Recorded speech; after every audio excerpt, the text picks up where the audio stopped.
Hello and welcome to the Sewing Studio. We often get asked questions about how does Bondaweb work.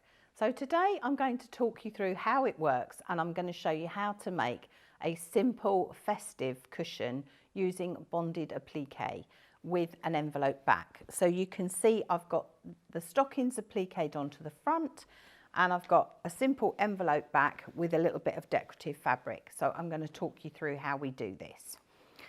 So with the Bondaweb, it comes in,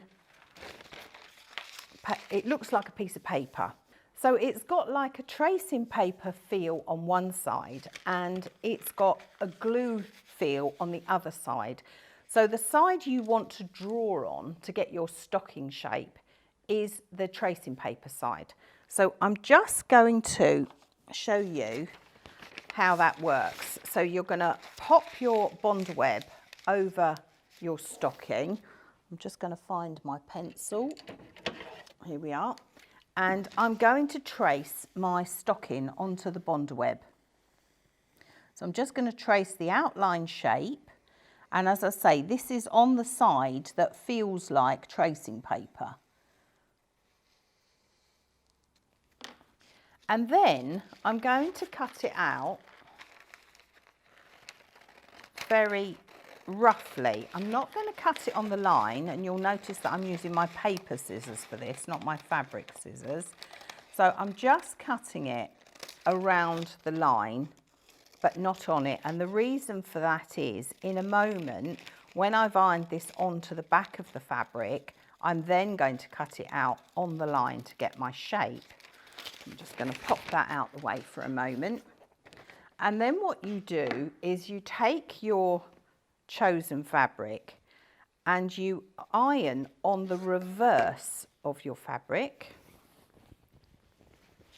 So you iron your template.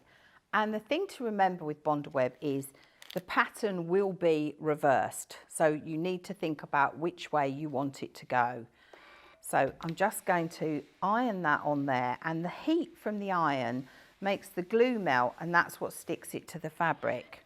So this is where I'm going to cut it out on the line.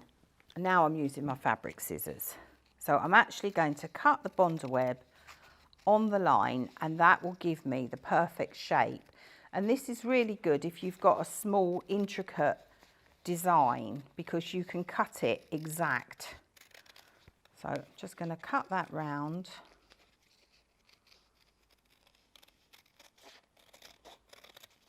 On the line. And we've got our Christmas stocking shape. So then with the piece of background fabric, so this piece measures 21 by 13 because my finished cushion was 20 by 8. That was just the size that we had. You can do any size that you want to. You could do a square if you wanted to, and you could perhaps do a Christmas tree design or whatever takes your fancy. So I'm just going to roughly go into the centre. So I'm going to fold it into the centre. And to put my stocking on, I'm just taking a pin here so you can see I'm just gently breaking the back of that paper. And then I'm going to peel the paper off. And then I've got glue on the reverse of my fabric. So again, I'm going to take it to the iron and I'm going to press it on.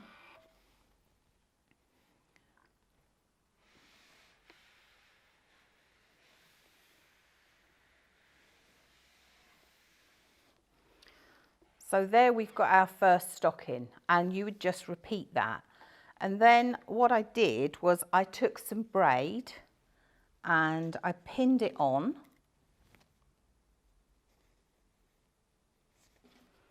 And I'll show you on this one. I just made it into a wavy line. I just sort of pinned it randomly and then stitched it. So what I've shown you there with the stocking is you would just repeat that. And then with these, I've just stitched them using a blanket stitch on my sewing machine. You could stitch them by hand if you want to, or you could do a bit of free motion stitching just to stitch them down. And then I've decorated the top, as you can see, with these little holly buttons, but you could use these pom-poms. You could cut some green leaves out of felt, so you could make that design if you wanted to. And then to do the back of your cushion, you need to cut 2 pieces. Now I've put a decorative bit on the back, and what I've done with the 2 pieces here is you have one piece that is half the width of your cushion. I'm just going to pop him over there out the way a minute. So when you come to do the back of your cushion, you've got one envelope which is half, and then you've got the other envelope which is 2/3.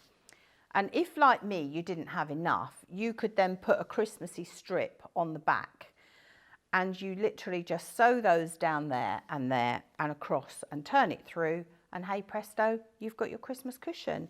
And that's how you use Bondaweb to do your applique. So as always, have fun, and I look forward to seeing you next time here in the sewing studio.